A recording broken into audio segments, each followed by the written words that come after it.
मोदी की गॅरंटी म्हणून सोयाबीनचा प्रत्येक दाना ना दाना महाराष्ट्रात खरेदी केला जाईल आणि त्याला आधारभावापेक्षा म्हणजे 4,892 रुपयापेक्षा जास्त भाव मिळेल असं लोकसभा आणि विधानसभेच्या निवडणुकीच्या पार्श्वभूमीवर स्वतः अमित शाह साहेब आणि मोदी साहेबांनी महाराष्ट्रात येऊन सांगितलेलं होतं। आत्ताचे कृषी मंत्री सुद्धा हेच सांगतायत।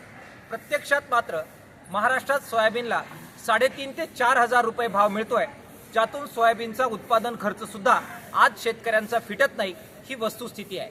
खरेदी केंद्रासमोर गाड्यांच्या रांगा लागलेल्या आहेत। अनेक शेतकरी निम्म्यापेक्षा जास्त सोयाबीन शेतकऱ्यांकडे पडून असल्यामुळे सरकारी खरेदीची मागणी करतायत। सरकार मात्र केवळ घोषणा करतंय, पुरेशी यंत्रणा देत नाहीये।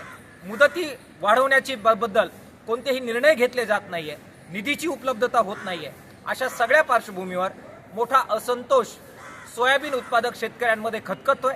किसान सभा याबाबत इशारा देते की सरकारने या प्रश्नाबाबत तातडीने हस्तक्षेप करावा, मुदत वाढवावी, निधीची उपलब्धता करून द्यावी आणि सोयाबीन आधारभावापेक्षा जास्त किमतीनं खरेदी होईल यासाठी पावलं टाकावीत।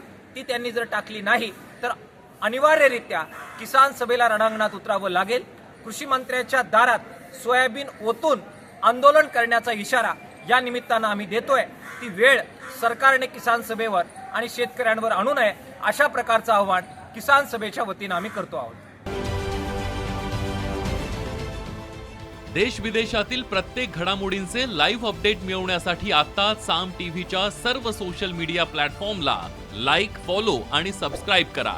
तसंच सर्व नोटिफिकेशनसाठी बेल आयकॉन प्रेस करायला विसरू नका।